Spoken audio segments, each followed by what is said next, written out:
2017 നടത്തിയ LD clerk various exam question പേപ്പറാണ്. Question paper code 77/2017. ഒന്നാമത്തെ ചോദ്യം, കേരളത്തിലെ ആദ്യ ജലവൈദ്യുത പദ്ധതി. കേരളത്തിലെ ആദ്യത്തെ ജലവൈദ്യുത പദ്ധതി ഏതാണ്? പള്ളിവാസലാണ് കേരളത്തിലെ ആദ്യത്തെ ജലവൈദ്യുത പദ്ധതി. പള്ളിവാസൽ സ്ഥാപിതമായത് എപ്പോഴാണ്? 1940 സ്ഥാപിതമായത്. ഇടുക്കി ജില്ലയിലാണ്. കേരളത്തിലെ രണ്ടാമത്തെ ജലവൈദ്യുത പദ്ധതി ചോദിച്ചാൽ ചെങ്കുളം ജലവൈദ്യുത പദ്ധതിയാണ്. 1954 സ്ഥാപിതമായത്. ഇവിടെ ഓപ്ഷനിൽ കൊടുത്തിരിക്കുന്ന കുറ്റ്യാടി എന്താണ്? മലബാറിലെ ആദ്യത്തെ ജലവൈദ്യുത പദ്ധതിയാണ്. മലബാറിലെ ആദ്യത്തെ ജലവൈദ്യുത പദ്ധതിയാണ് കുറ്റ്യാടി. 1972 സ്ഥാപിതമായി. കോഴിക്കോട് ജില്ലയിലാണ്. ശബരിഗിരി എവിടെയാണ്? പത്തനംതിട്ട ജില്ലയിലാണ്. പമ്പ നദിയിലാണ്. ബ്രഹ്മപുരം എന്താണ്? കേരളത്തിലെ ആദ്യ ഡീസൽ പവർ പ്ലാന്റ് ആണ്. എറണാകുളം ജില്ലയിലാണ്. രണ്ടാമത്തെ ചോദ്യം, കേരളത്തിൽ ജനസാന്ദ്രത ഏറ്റവും കുറഞ്ഞ ജില്ല. കേരളത്തിൽ ജനസാന്ദ്രത ഏറ്റവും കുറഞ്ഞ ജില്ല ഏതാണ്? കുറഞ്ഞ ജില്ല ഇടുക്കിയാണ്. കേരളത്തിൽ ജനസാന്ദ്രത ഏറ്റവും കുറഞ്ഞ ജില്ല. കേരളത്തിലെ ഏറ്റവും ജനസാന്ദ്രത കൂടിയ ജില്ല ചോദിച്ചാൽ ഏതാണ്? തിരുവനന്തപുരം. മൂന്നാമത്തെ ചോദ്യം, കേരളത്തിന്റെ മാഗ്ന കാർട്ട എന്നറിയപ്പെടുന്ന സംഭവം. കേരളത്തിന്റെ മാഗ്ന കാർട്ട എന്നറിയപ്പെടുന്ന സംഭവം ഏതാണ്? ക്ഷേത്രപ്രവേശന വിളംബരം. ക്ഷേത്രപ്രവേശന വിളംബരം തിരുവിതാംകൂറിൽ നടന്നത് എപ്പോഴാണ്? 1936 നവംബർ 12 തിരുവിതാംകൂർ ക്ഷേത്രപ്രവേശന വിളംബരത്തെ ആധുനിക ലോകത്തെ മഹാത്ഭുതം എന്ന് വിശേഷിപ്പിച്ചതാരാണ്? ഗാന്ധിജിയാണ്. അതുപോലെ തന്നെ ജനങ്ങളുടെ അധ്യാത്മ വിമോചനത്തിന്റെ അധികാര രേഖയായ സ്മൃതി എന്ന് ക്ഷേത്രപ്രവേശന വിളംബരത്തെ കുറിച്ച് അഭിപ്രായപ്പെട്ടതാരാണ്? ഗാന്ധിജിയാണ്. നാലാമത്തെ ചോദ്യം, കേരളത്തിലെ ആദ്യത്തെ വർത്തമാന പത്രം ഏതാണ്? കേരളത്തിലെ ആദ്യത്തെ വർത്തമാന പത്രം ഏതാണ്? രാജ്യസമാചാരമാണ് കേരളത്തിലെ ആദ്യത്തെ വർത്തമാന പത്രം. എവിടുന്നാണ് പ്രസിദ്ധീകരണം? 1847 തലശ്ശേരിയിലെ ഇല്ലിക്കുന്ന് ബംഗ്ലാവിൽ നിന്നും. കണ്ണൂരിലായിട്ടോ. 1847 തലശ്ശേരിയിലെ ഇല്ലിക്കുന്നിൽ നിന്നും പ്രസിദ്ധീകരിച്ചു. ആരാണ് ആരംഭിച്ച വ്യക്തി ആരാണ്? ഹെർമൻ ഗുണ്ടട്ടാണ് ആരംഭിച്ചത്. പ്രസിദ്ധീകരണം ആരംഭിച്ച ആരാണ്? Hermann Gundert. കേരളത്തിലെ രണ്ടാമത്തെ വർത്തമാന പത്രം ഏതാണ്? പശ്ചിമോദയം അല്ലെ? കേരളത്തിലെ രണ്ടാമത്തെ പത്രം ഏതാണ്? പശ്ചിമോദയം. അത് എവിടുന്നാണ് ആരംഭിച്ചത്? എവിടുന്നാണ്? 1847 തലശ്ശേരിയിൽ നിന്ന് തന്നെയാണ് അത് ആരംഭിച്ചത്. ഹെർമൻ ഗുണ്ടട്ട് തന്നെയാണ് ആരംഭിച്ചത്. അഞ്ചാമത്തെ ചോദ്യം, മലബാർ സിമന്റ് ഫാക്ടറി സ്ഥിതി ചെയ്യുന്നത് എവിടെയാണെന്ന്. മലബാർ സിമന്റ് ഫാക്ടറി എവിടെ സ്ഥിതി ചെയ്യുന്നത്? വാളയാറിലാണ് കേട്ടോ. മലബാർ സിമന്റ് ഫാക്ടറി എവിടെ സ്ഥിതി ചെയ്യുന്നത്? വാളയാറിലാണ്. നാട്ടകം എന്താണ്? കേരളത്തിലെ ആദ്യ സിമന്റ് ഫാക്ടറിയായ ട്രാവൻകൂർ സിമന്റ് ഫാക്ടറിയാണ് എവിടെ? നാട്ടകത്തുള്ളത്. കേരളത്തിലെ ആദ്യത്തെ സിമന്റ് ഫാക്ടറിയായ ട്രാവൻകൂർ സിമന്റ് ഫാക്ടറി സ്ഥിതി ചെയ്യുന്നത് എവിടെയാണ്? നാട്ടകത്താണ്. പുനലൂരാണെങ്കിലോ? ഫസ്റ്റ് പേപ്പർ മില്ല് അല്ലെ? കേരളത്തിലെ ആദ്യത്തെ പേപ്പർ മില്ല് എവിടെയാണ്? പുനലൂരാണ്. ആറാമത്തെ ചോദ്യം, കോസി ജലവൈദ്യുത പദ്ധതി ഏത് സംസ്ഥാനത്താണ്? കോസി ജലവൈദ്യുത പദ്ധതി എവിടെ സ്ഥിതി ചെയ്യുന്നത്? ഏത് സംസ്ഥാനത്താണ്? ബീഹാറിലാണ് കോസി ജലവൈദ്യുത പദ്ധതി. ബീഹാറിന്റെ ദുഃഖം എന്നറിയപ്പെടുന്ന നദിയാണ് കോസി ജലവൈദ്യുത പദ്ധതി. ഇന്ത്യയിലെ ഏറ്റവും അപകടകാരിയായ നദി ഏതാണ്? കോസി നദിയാണ്. ഋഗ്വേദത്തിൽ കൗശിക എന്ന് പരാമർശിക്കുന്നുണ്ട്. ഇന്ത്യയുടെയും നേപ്പാളിന്റെയും സംയുക്ത വിവിധോദ്ദേശ പദ്ധതിയാണ് കോസി പദ്ധതി. ഇന്ത്യയുടെയും നേപ്പാളിന്റെയും സംയുക്ത പദ്ധതി ഏതാണ്? കോസി പദ്ധതി. ഏഴാമത്തെ ചോദ്യം, സിലിക്കൺ വാലി ഓഫ് ഇന്ത്യ എന്നറിയപ്പെടുന്നത്. സിലിക്കൺ വാലി ഓഫ് ഇന്ത്യ എന്നറിയപ്പെടുന്ന പട്ടണം ഏതാണ്? ബാംഗ്ലൂർ ആണ് അല്ലെ? സിലിക്കൺ വാലി ഓഫ് ഇന്ത്യ എന്നറിയപ്പെടുന്നത്. എന്താണ്? ബാംഗ്ലൂർ പട്ടണത്തിന്റെ ശില്പി ആരാണ്? കെമ്പഗൌഡ അല്ലെ? ബാംഗ്ലൂർ പട്ടണത്തിന് കുറച്ച് വിശേഷണങ്ങൾ കൂടിയുണ്ട്. എന്താണത്? റേഡിയോ സിറ്റി, ഇലക്ട്രോണിക് നഗരം, പെൻഷനേഴ്സ് പാരഡൈസ്, ഇന്ത്യയുടെ സിലിക്കൺ വാലി, ഇന്ത്യയുടെ പൂന്തോട്ട നഗരം, ഇതൊക്കെ എന്താണ്? ബാംഗ്ലൂരാണ്. എട്ടാമത്തെ ചോദ്യം, ഇന്ത്യയിൽ നിന്നും കൂടുതലായിട്ട് ഇരുമ്പയിര് കയറ്റുമതി ചെയ്യുന്ന തുറമുഖം. ഇന്ത്യയിൽ നിന്നും കൂടുതലായിട്ട് ഇരുമ്പയിര് കയറ്റുമതി ചെയ്യുന്ന തുറമുഖം ഏതാണ്? മർമഗോവ അല്ലെ? ഇരുമ്പയിര് ഏറ്റവും കൂടുതൽ കയറ്റുമതി ചെയ്യുന്നത് എവിടുന്നാണ്? മർമഗോവിൽ നിന്നും. മുംബൈയിൽ നിന്ന് ഏറ്റവും കൂടുതൽ കയറ്റുമതി ചെയ്യുന്നത് എന്താണ്? പരുത്തി അല്ലെ? മുംബൈയിൽ നിന്നും ഏറ്റവും കൂടുതൽ എന്താണ് കയറ്റുമതി ചെയ്യുന്നത്? പരുത്തിയാണ്. മുംബൈ തുറമുഖം അല്ലെ? പരുത്തിയാണ് ഏറ്റവും കൂടുതൽ കയറ്റുമതി ചെയ്യുന്നത് മുംബൈയിൽ നിന്നും. പിന്നെ ഇവിടെ കാണ്ടില കൊടുത്തിട്ടുണ്ട്. കാണ്ടില എന്താണ്? ഇന്ത്യയിലെ ഏക വേലിയേറ്റ തുറമുഖമാണ് കാണ്ടില തുറമുഖം അല്ലെങ്കിൽ ദീൻദയാൽ തുറമുഖം. ഹാൽഡിയ കൊടുത്തിട്ടുണ്ട് ഓപ്ഷനിൽ. ഹാൽഡിയ എന്താണ്? ഇന്ത്യയിലെ ഏറ്റവും വലിയ ഹിൻഡർലാൻഡ് തുറമുഖമാണ് ഹാൽഡിയ അല്ലെ? ഇന്ത്യയിലെ ഏറ്റവും വലിയ ഹിൻഡർലാൻഡ് തുറമുഖമാണ് ഹാൽഡിയ, കൊൽക്കത്തയിലെ. ഒമ്പതാമത്തെ ചോദ്യം, സിൽവർ വിപ്ലവം എന്തിന്റെ ഉൽപാദനവുമായി ബന്ധപ്പെട്ടിരിക്കുന്നു? സിൽവർ വിപ്ലവം മുട്ടയുടെ ഉൽപാദനവുമായിട്ടാണ് ബന്ധപ്പെട്ടിരിക്കുന്നത്. പാലിന്റെ ഉൽപാദനം എന്താ? പാലിന്റെ ഉൽപാദനം എന്താണ്? ധവള വിപ്ലവമാണ്. മത്സ്യമാണെങ്കിലോ നീല വിപ്ലവമാണ്. 10ാമത്തെ ചോദ്യം, കുളു താഴ്വര ഏത് സംസ്ഥാനത്താണ് സ്ഥിതി ചെയ്യുന്നത്? കുളു താഴ്വര ഏത് സംസ്ഥാനത്താണ്? ഹിമാചൽ പ്രദേശിലാണ് കുളു താഴ്വര സ്ഥിതി ചെയ്യുന്നത് അല്ലെ. ദൈവങ്ങളുടെ താഴ്വര എന്നറിയപ്പെടുന്ന താഴ്വരയാണ് കുളു താഴ്വര. Great Himalayan national park, Manikaran ഗെയ്സിയർ ഒക്കെ കുളു താഴ്വരയിലാണ് സ്ഥിതി ചെയ്യുന്നത്. എന്താ പറയുന്നത്? Great Himalayan national park, Manikaran ഗെയ്സിയർ ഒക്കെ കുളു താഴ്വരയിലാണ് സ്ഥിതി ചെയ്യുന്നത്. കുളു മണാലി താഴ്വരകളിലൂടെ ഒഴുകുന്ന നദി ഏതാണ്? ബിയാസ് ആണ്. കുളു മണാലി താഴ്വരകളിലൂടെ ഒഴുകുന്ന നദി ഏതാണ്? ബിയാസ് നദി. 11ാമത്തെ ചോദ്യം, വരാനിരിക്കുന്ന തലമുറകൾക്കുള്ള ഉദാത്ത മാതൃക എന്ന് ഗാന്ധിജിയെ വിശേഷിപ്പിച്ചത് ആരാണ്? Albert Einstein. ആരാണ് വിശേഷിപ്പിച്ചത്? ആൽബർട്ട് ഐൻസ്റ്റീന്. അസ്ഥിയും മാംസവുമുള്ള ഒരു മനുഷ്യൻ ഭൂമിയിൽ ജീവിച്ചിരുന്നുവെന്ന് വരും തലമുറയ്ക്ക് വിശ്വസിക്കാൻ പ്രയാസമായിരിക്കുമെന്ന് ഗാന്ധിജിയെ കുറിച്ച് പറഞ്ഞതാരാണ്? ആൽബർട്ട് ഐൻസ്റ്റീൻ ആണ്. എന്താ പറഞ്ഞത്? അസ്ഥിയും മാംസവുമുള്ള ഒരു മനുഷ്യൻ ഭൂമിയിൽ ജീവിച്ചിരുന്നുവെന്ന് വരും തലമുറയ്ക്ക് വിശ്വസിക്കാൻ പ്രയാസമായിരിക്കുമെന്ന് ഗാന്ധിജിയെ കുറിച്ച് പറഞ്ഞതാരാണ്? ആൽബർട്ട് ഐൻസ്റ്റീൻ ആണ്. 12ാമത്തെ ചോദ്യം, ബ്രിട്ടീഷ് ഗവൺമെന്റ് ഡൽഹി തലസ്ഥാനമാക്കിയ വർഷം. ബ്രിട്ടീഷ് ഗവൺമെന്റ് ഡൽഹി തലസ്ഥാനമാക്കിയ വർഷം എപ്പോഴാണ്? 1911. 1911 വരെ ബ്രിട്ടീഷ് ഇന്ത്യയുടെ തലസ്ഥാനം എന്തായിരുന്നു? എവിടെയായിരുന്നു? കൽക്കട്ടയായിരുന്നു. 1911 വരെ ബ്രിട്ടീഷ് ഇന്ത്യയുടെ തലസ്ഥാനം എവിടെയാണ്? കൽക്കട്ടയായിരുന്നു. 13ാമത്തെ ചോദ്യം, ലോക് നായിക് എന്ന പേരിൽ അറിയപ്പെടുന്നത് ജയപ്രകാശ് നാരായണൻ ആണ് അല്ലെ. ലോക് നായിക് എന്ന പേരിൽ അറിയപ്പെടുന്ന ആരാണ്? ജയപ്രകാശ് നാരായണനാണ്. സമ്പൂർണ്ണ വിപ്ലവം മുദ്രാവാക്യം ഉയർത്തിയത് ആരാണ്? ജയപ്രകാശ് നാരായണനാണ്. ക്വിറ്റ് ഇന്ത്യ സമരനായകൻ എന്നറിയപ്പെടുന്നത് ആരാണ്? ജയപ്രകാശ് നാരായണൻ തന്നെയാണ്. അതുപോലെ തന്നെ സർവോദയ പദ്ധതിയുടെ ഉപജ്ഞാതാവ് ചോദിച്ചാലും ജയപ്രകാശ് നാരായണൻ തന്നെയാണ്. 14ാമത്തെ ചോദ്യം, സാരെ ജഹാംസെ അച്ഛ എന്ന് തുടങ്ങുന്ന ദേശഭക്തി ഗാനം ഏത് ഭാഷയിലാണ്? സാരെ ജഹാംസെ അച്ഛ എന്ന് തുടങ്ങുന്ന ദേശഭക്തി ഗാനം ഏത് ഭാഷയിലാണ്? ഉറുദു ഭാഷയിലാണ്. ഏതാണ്? ഉറുദു ഭാഷയിലാണ്. സാരെ ജഹാംസെ അച്ഛ എന്ന് തുടങ്ങുന്ന ദേശഭക്തി ഗാനം എഴുതിയത് ആരാണ്? മുഹമ്മദ് ഇക്ബാല്. ആരാണ്? Muhammad Iqbal. 15ാമത്തെ question PSC cancel ആക്കിയിട്ടുണ്ട്.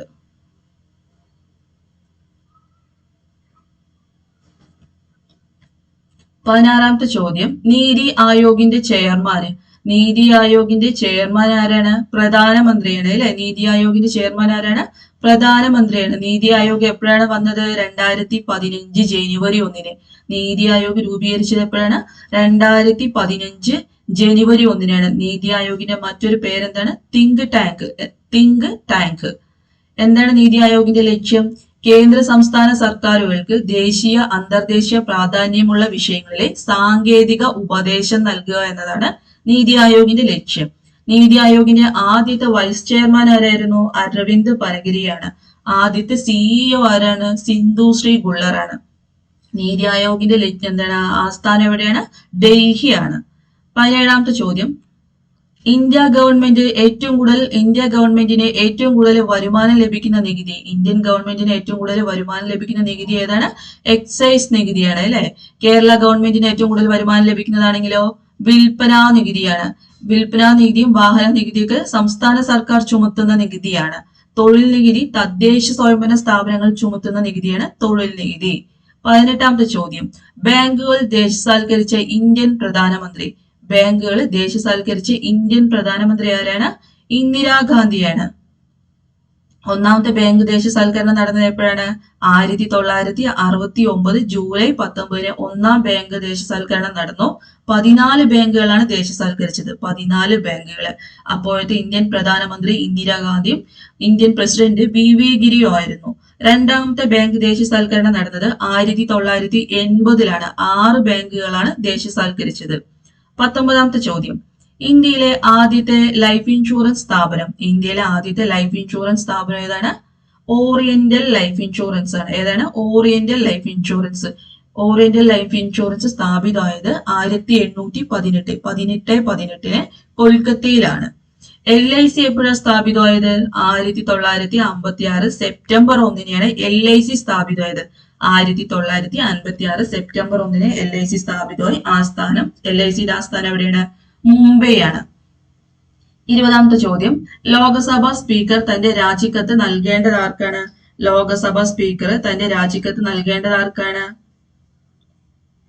ഡെപ്യൂട്ടി സ്പീക്കർക്കാണ്. ആർക്കാണ് രാജിക്കത്ത് നൽകേണ്ടത്? ഡെപ്യൂട്ടി സ്പീക്കർക്ക്.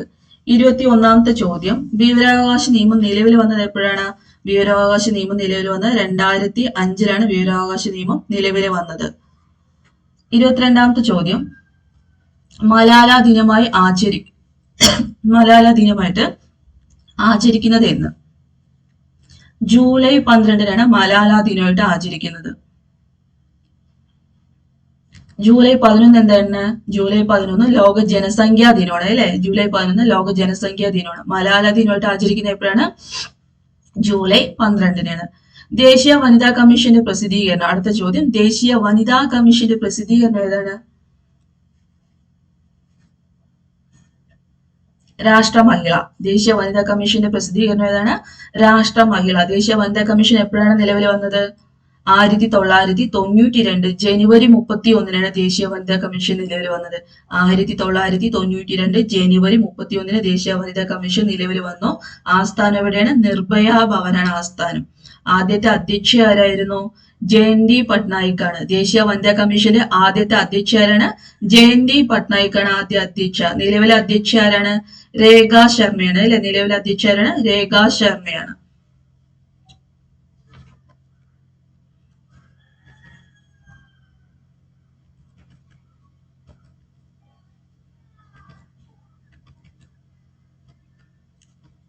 ഇരുപത്തിനാലാമത്തെ ക്വസ്റ്റ്യൻ PSC ക്യാൻസൽ ചെയ്തിട്ടുണ്ട്. ഇപ്പൊ നിലവിലെ നമ്മുടെ സംസ്ഥാന മനുഷ്യാവകാശ കമ്മീഷൻ ചെയർമാൻ ആരാണ്? S മണികുമാർ ആണ്. 25ാമത്തെ ചോദ്യം, സമാധാനത്തിനുള്ള നോബൽ സമ്മാനവും മികച്ച മനുഷ്യാവകാശ പ്രവർത്തനത്തിന് 1978 UN അവാർഡും നേടിയ അന്തർദേശീയ സംഘടന ഏതാണ്? അന്തർദേശീയ സംഘടന ആംനെസ്റ്റി ഇന്റർനാഷണൽ. ഏതാണ്? ആംനെസ്റ്റി ഇന്റർനാഷണൽ ആണ്. എപ്പോഴാണ് ആംനെസ്റ്റി ഇന്റർനാഷണൽ സ്ഥാപിതമായത്? 1961 ആംനെസ്റ്റി ഇന്റർനാഷണൽ സ്ഥാപിതമായത്. ആരാണ് സ്ഥാപകന്? പീറ്റർ ബെനൻസൺ ആണ്. എവിടെയാണ് ആസ്ഥാനം? ലണ്ടൻ. അപ്പോൾ ആംനെസ്റ്റി ഇന്റർനാഷണൽ സ്ഥാപിതമായത് 1961 സ്ഥാപകൻ പീറ്റർ ബെനൻസൺ ആണ്. ഇവിടെ എന്താ ക്വസ്റ്റ്യൻ ചോദിച്ചത്? സമാധാനത്തിനുള്ള നോബൽ സമ്മാനവും മികച്ച മനുഷ്യാവകാശ പ്രവർത്തനത്തിനുള്ള 1977 UN അവാർഡും നേടിയ സംഘടന. 26ാമത്തെ ചോദ്യം, 100ാമത് കോപ്പ അമേരിക്ക നേടിയ രാജ്യം. 100ാമത് കോപ്പ അമേരിക്ക നേടിയ രാജ്യം ഏതായിരുന്നു? ചിലിയാണ് അല്ലെ? ചിലി ആയിരുന്നു. 27ാമത്തെ ചോദ്യം എന്താ കൊടുത്തിരിക്കുന്നത്? ബ്രെക്സിറ്റ് എന്ന പദം ഏത് രാജ്യവുമായി ബന്ധപ്പെട്ടിരിക്കുന്നു? ഏത് രാജ്യവുമായിട്ടാണ് ബ്രെക്സിറ്റ് ബന്ധപ്പെട്ടിരിക്കുന്നത്? ബ്രിട്ടനുമായിട്ട് ബന്ധപ്പെട്ടതാണ്. യൂറോപ്യൻ യൂണിയനിൽ നിന്നും ബ്രിട്ടന്റെ പുറത്തുപോകൽ സൂചിപ്പിക്കുന്ന പദമാണ് ബ്രെക്സിറ്റ്. യൂറോപ്യൻ യൂണിയനിൽ നിന്നും ബ്രിട്ടന്റെ പുറത്തുപോകൽ സൂചിപ്പിക്കുന്ന പദമാണ് എന്ത്? ബ്രെക്സിറ്റ്. 28ാമത്തെ ചോദ്യം ക്യാൻസൽ ആണ്. 2023 ഇന്റർനാഷണൽ ബുക്കർ പ്രൈസ് ജേതാവ് ആരാണ്? 2023 ഇന്റർനാഷണൽ ബുക്കർ പ്രൈസ് ജേതാവ് ജോർജി ഗോസ്പിഡിനോവ് ആണ്. ആരാണ്? ജോർജി ഗോസ്പിഡിനോവ്.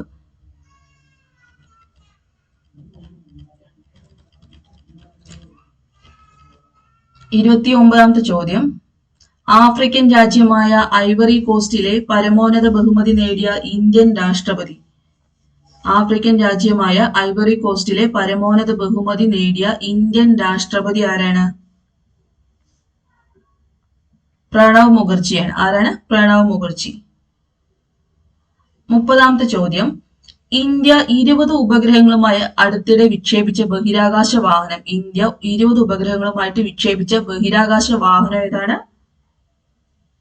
PSLV-34C ആണ് 20 ഉപഗ്രഹങ്ങളുമായിട്ട് വിക്ഷേപിച്ച വാഹനം. 31ാമത്തെ ചോദ്യം,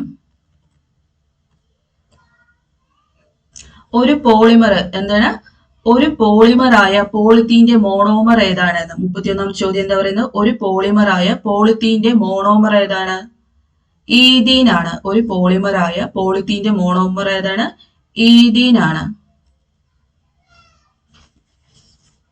32ാമത്തെ ചോദ്യം, ആറ്റത്തിന്റെ ന്യൂക്ലിയസിനുള്ളിലെ ചാർജ് ഇല്ലാത്ത കണം.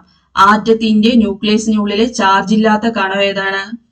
ന്യൂട്രോൺ ആണ്. ആറ്റത്തിന്റെ ന്യൂക്ലിയസിലെ ചാർജ് ഇല്ലാത്ത കണം ഏതാണ്? ന്യൂട്രോൺ ആണ്. ന്യൂട്രോൺ കണ്ടുപിടിച്ചത് ആരാണ്? ജെയിംസ് ചാഡ്വിക് ആണ് ന്യൂട്രോൺ കണ്ടുപിടിച്ചത്. ആറ്റത്തിലെ ഭാരം കൂടിയ കണമാണ് ഏത്? ന്യൂട്രോൺ. ആറ്റത്തിന്റെ ന്യൂക്ലിയസിനുള്ളിൽ ചാർജ് ഇല്ലാത്ത കണം ഏതാണ്? ന്യൂട്രോൺ ആണ്. ആരാണ് ന്യൂട്രോൺ കണ്ടുപിടിച്ചത്? James Chadwick.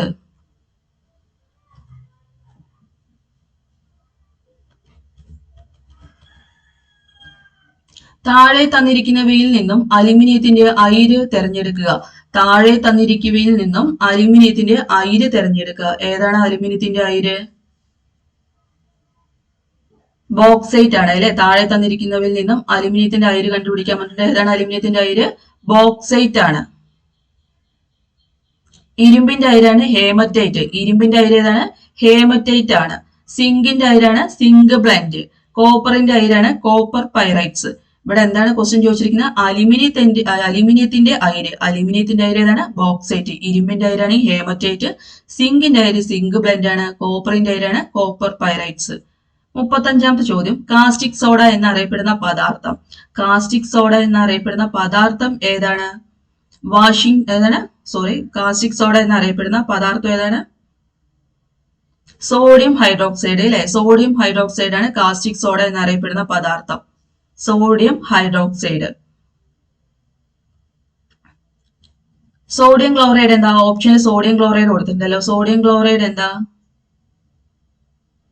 കറിയുപ്പ് അല്ലെ. കറിയുപ്പ് അല്ലെങ്കിൽ റോക്ക് സാൾട്ട് ഒക്കെ എന്താണ്? സോഡിയം ക്ലോറൈഡ് ആണ്. പിന്നെ എന്താ കൊടുത്തിരിക്കുന്നത്? സോഡിയം കാർബണേറ്റ് കൊടുത്തിട്ടുണ്ട്. സോഡിയം കാർബണേറ്റ് എന്താ? വാഷിംഗ് സോഡ അല്ലെങ്കിൽ അലക്കുകാരൻ അല്ലെ. Sodium carbonate. ഇവിടെ ക്വസ്റ്റ്യൻ എന്തായിരുന്നു? കാസ്റ്റിക് സോഡ എന്നറിയപ്പെടുന്ന പദാർത്ഥം ഏതാണ്? Sodium hydroxide. 36ാമത്തെ ചോദ്യം, പദാർത്ഥത്തിന്റെ 4ാമത്തെ അവസ്ഥ ഏതാണ്? പദാർത്ഥത്തിന്റെ 4ാമത്തെ അവസ്ഥ ഏതാണ്? പ്ലാസ്മാവസ്ഥയാണ്. ഏതാണ് പദാർത്ഥത്തിന്റെ 4ാമത്തെ അവസ്ഥ? പ്ലാസ്മാവസ്ഥയാണ് പദാർത്ഥത്തിന്റെ 4ാമത്തെ അവസ്ഥ. പ്രപഞ്ചത്തിൽ ദ്രവ്യം ഏറ്റവും കൂടുതൽ കാണപ്പെടുന്ന അവസ്ഥ ഏതാണ്? പ്ലാസ്മാവസ്ഥയിലാണ്. സൂര്യന്റെയും നക്ഷത്രങ്ങളുടെയൊക്കെ കേന്ദ്രഭാഗത്ത് ദ്രവ്യം കാണപ്പെടുന്ന അവസ്ഥയാണ് പ്ലാസ്മാവസ്ഥ. സൂര്യന്റെയും നക്ഷത്രങ്ങളുടെയൊക്കെ കേന്ദ്രഭാഗത്ത് ദ്രവ്യം കാണപ്പെടുന്ന അവസ്ഥ ഏതാണ്? പ്ലാസ്മാവസ്ഥ. മിന്നലിൽ ദ്രവ്യം കാണപ്പെടുന്ന അവസ്ഥ ഏതാണ്? മിന്നലിൽ ദ്രവ്യം കാണപ്പെടുന്ന അവസ്ഥ പ്ലാസ്മാവസ്ഥയാണ്. വളരെ ഉയർന്ന ഊഷ്മാവില് ദ്രവ്യം എത്തിച്ചേരുന്ന അവസ്ഥ ചോദിച്ചാല് പ്ലാസ്മാവസ്ഥ തന്നെയാണ്. 17ാമത്തെ ചോദ്യം, പ്രാഥമിക വർണ്ണങ്ങളായ പച്ചയും ചുവപ്പും ചേർന്നാൽ കിട്ടുന്ന നിറം ഏതാണ്? പ്രാഥമിക വർണ്ണങ്ങളായ പച്ചയും ചുവപ്പും ചേർന്നാൽ കിട്ടുന്ന നിറം ഏതാണ്? മഞ്ഞയാണ് കിട്ടുക. ഏതൊക്കെയാണ് പ്രാഥമിക വർണ്ണങ്ങള്? പച്ച, നീല, ചുവപ്പ്. പ്രാഥമിക വർണ്ണങ്ങൾ ഏതൊക്കെയാണ്? പച്ച, നീല, ചുവപ്പ്. പ്രാഥമിക വർണ്ണങ്ങൾ കൂടിച്ചേരുമ്പോൾ ലഭിക്കുന്ന വർണ്ണങ്ങളാണ് ഏത്? ദ്വിതീയ വർണ്ണങ്ങൾ അല്ലെ. ഇവിടെ ഏതൊക്കെ കളറാ ചോദിച്ചിരിക്കുന്നത്? പച്ചയും ചുവപ്പും ചേർന്നാൽ കിട്ടുന്ന നിറം ഏതാണ്? മഞ്ഞ. 38ാമത്തെ ചോദ്യം, പ്രവൃത്തിയുടെ യൂണിറ്റ്. പ്രവൃത്തിയുടെ യൂണിറ്റ് എന്താണ്? പ്രവൃത്തിയുടെ യൂണിറ്റ് ജൂൾ അല്ലെ. പ്രവൃത്തിയുടെ യൂണിറ്റ് എന്താണ്? ജൂൾ ആണ്. ബലത്തിന്റെ യൂണിറ്റ് ആണ് എന്ത്? ന്യൂട്ടൺ. ബലത്തിന്റെ യൂണിറ്റ് ആണ് ന്യൂട്ടൺ.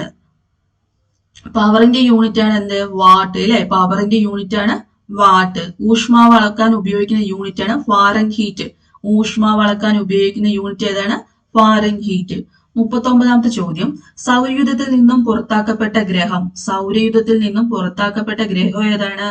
പ്ലൂട്ടോ അല്ലെ. സൗരയൂഥത്തിൽ നിന്നും പ്ലൂട്ടോയാണ് പുറത്താക്കിയത്. എപ്പോഴാണ് പുറത്താക്കിയത്? 2006 ഓഗസ്റ്റ് 24 പുറത്താക്കി അല്ലെ. 2006 ഓഗസ്റ്റ് 24 പ്ലൂട്ടോയെ പുറത്താക്കി. ഇന്റർനാഷണൽ അസ്ട്രോണമിക്കൽ യൂണിയനാണ് നീക്കം ചെയ്തത്. എന്താണ് കാരണം?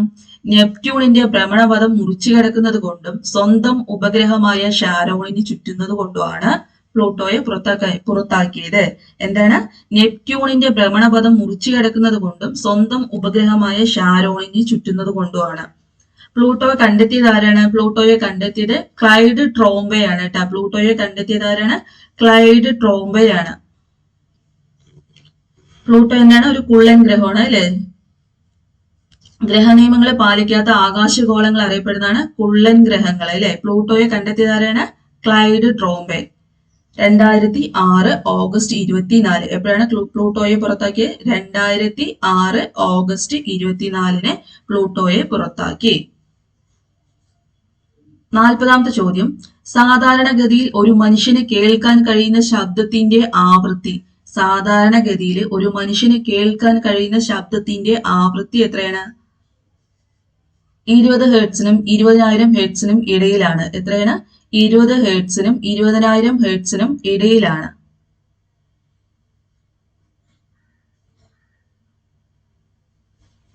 മനുഷ്യനെ കേൾക്കാൻ സാധിക്കുന്ന ശബ്ദത്തിന്റെ ആവൃത്തി എത്രയാണ്? 20 ഹെർട്സിനും 20,000 ഹെർട്സും വരെയാണ് മനുഷ്യന്റെ ശ്രവണ പരിധി എന്ന് പറയുന്നത്. 20 ഹെർട്സിൽ താഴെയുള്ളതാണെങ്കിലോ, 20 ഹെർട്സിൽ താഴെയുള്ള ശബ്ദമാണെങ്കിൽ ഇൻഫ്രാസോണിക് ശബ്ദം എന്ന് പറയുന്നുണ്ട് കേട്ടോ. 20 ഹെർട്സ് ആവൃത്തിയേക്കാൾ കുറഞ്ഞ ശബ്ദത്തെ നമ്മൾ ഇൻഫ്രാസോണിക് ശബ്ദം എന്നാണ് പറയുന്നത്. 20,000 ഹെർട്സ് കൂടുതൽ ആവൃത്തിയുള്ള ശബ്ദമാണെങ്കിൽ നമ്മൾ അതിനെ അൾട്രാസോണിക് തരംഗങ്ങൾ എന്നാ പറയുന്നത്. എന്താണ് അൾട്രാസോണിക്? അപ്പൊ ക്വസ്റ്റ്യൻ എന്തായിരുന്നു? സാധാരണഗതിയിൽ ഒരു മനുഷ്യനെ കേൾക്കാൻ കഴിയുന്ന ശബ്ദത്തിന്റെ ആവൃത്തി എത്രയാണ്? 20 ഹെർട്സ് മുതൽ 20,000 ഹെർട്സ് വരെ. 20 ഹെർട്സിൽ താഴെയാണെങ്കിൽ ഇൻഫ്രാസോണിക് എന്നും 20,000 ഹെർട്സിന് മുകളിലാണെങ്കിൽ അൾട്രാസോണിക് എന്നും പറയുന്നു.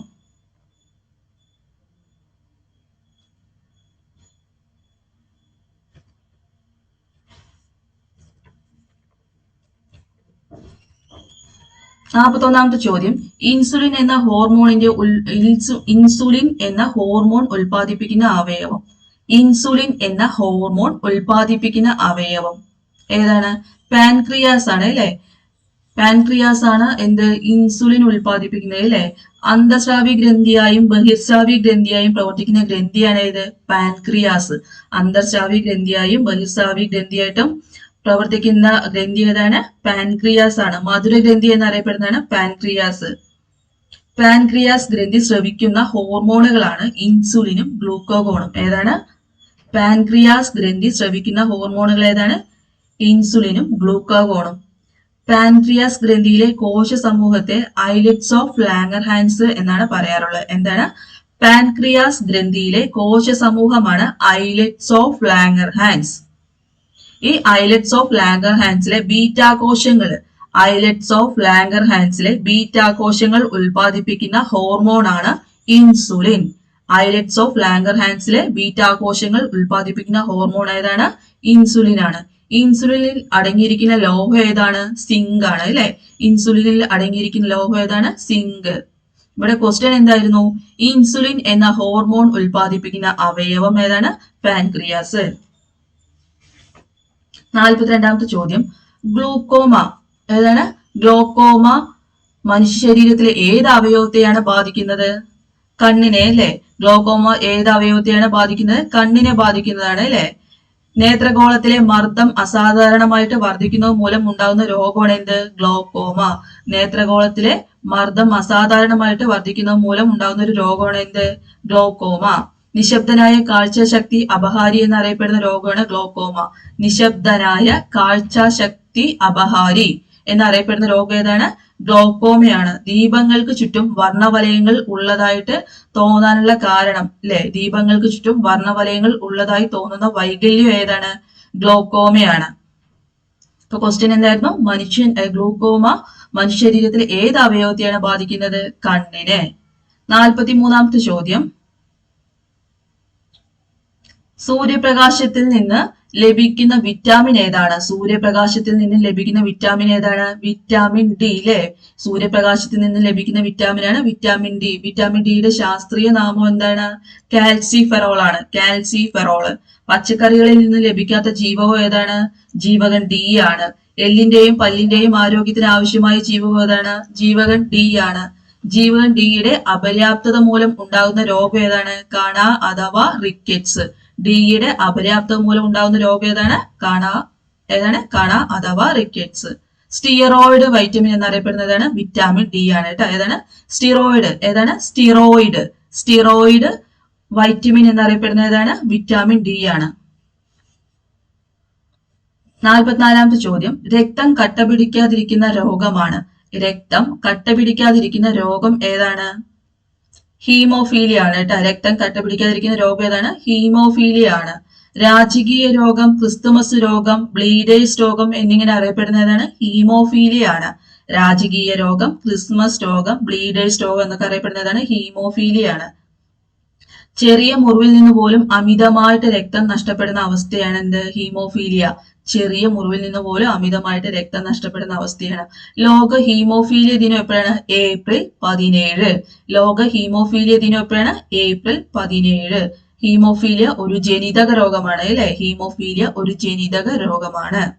45-ാമത്തെ ചോദ്യം, വായുവിൽ കൂടി പകരാത്ത രോഗം. വായുവിൽ കൂടി പകരാത്ത രോഗം എഴുതുന്നാണ് ചോദിച്ചിരിക്കുന്നത്. തന്നിരിക്കുന്നതിൽ ഏതാണ് വായുവിൽ കൂടി പകരാത്ത രോഗം? കോളറയാണ് അല്ലെ? വായുവിൽ കൂടി പകരാത്ത രോഗം ഏതാണ്? കോളറയാണ്. കോളറ പരത്തുന്ന രോഗകാരി ഏതാണ്? വിബ്രിയോ കോളറ അല്ലെ? കോളറ പരത്തുന്ന രോഗകാരി ഏതാണ്? Vibrio cholera. വിഷൂചിക, റിവറൈൻ രോഗം എന്നിങ്ങനെയൊക്കെ അറിയപ്പെടുന്നതാണ് കോളറയാണ്. വിഷൂചിക, റിവറൈൻ രോഗം എന്നിങ്ങനെയൊക്കെ അറിയപ്പെടുന്നതാണ് കോളറയാണ്. കോളറ എങ്ങനെയാ പകരുന്നത്? ജലത്തിലൂടെയാണ് അല്ലെ പകരുന്നത്? കോളറ ഏതിലൂടെ പകരുന്നത്? ജലത്തിലൂടെ പകരുന്ന രോഗമാണ്. കോളറ ബാധിക്കുന്ന ശരീര അവയവവും ഏതാണ്? ചെറുകുടലാണ് കേട്ടോ. കോളറ ബാധിക്കുന്ന ശരീര അവയവവും ഏതാണ്? ചെറുകുടലാണ്. ഇവിടെ ഓപ്ഷനിൽ എന്ത് കൊടുത്തിട്ടുണ്ട്? ആന്ത്രാക്സ് കൊടുത്തിട്ടുണ്ട്. അതുപോലെ തന്നെ ക്ഷയവും അല്ലെ? ആന്ത്രാക്സും ക്ഷയവും എന്താണ്? ബാക്ടീരിയ രോഗമാണ്. ആന്ത്രാക്സ്, ക്ഷയവും ഒക്കെ ബാക്ടീരിയ രോഗമാണ്. ചിക്കൻ ബോക്സ് എന്താണ്? വൈറസ് രോഗമാണ്. ഇവിടെ എന്താ ചോദിച്ചിരിക്കുന്നത്? വായുവിൽ കൂടി പകരാത്ത രോഗം കോളറ. കോളറ എങ്ങനെയാണ്? ജലത്തിൽ കൂടി പകരുന്ന രോഗമാണ്. 46-ാമത്തെ ചോദ്യം, കുടുംബശ്രീ മിഷൻ വഴി കേരളത്തിൽ നടപ്പാക്കിയ ജൈവ പാട്ടകൃഷി സമ്പ്രദായം ഏതാണ്? കുടുംബശ്രീ വഴി കേരളത്തിൽ നടപ്പിലാക്കിയ ജൈവ പാട്ടകൃഷി സമ്പ്രദായം ഏതാണ്? ഹരിതശ്രീയാണ്. ഏതാണ്? ഹരിതശ്രീ. 47-ാമത്തെ ചോദ്യം, ഹരിറാണി എന്നറിയപ്പെടുന്ന പച്ചക്കറി ഇനം ഏതാണ്? ഹരിറാണി എന്നറിയപ്പെടുന്ന പച്ചക്കറി ഇനം ഏതാണ്? ഹരിറാണി.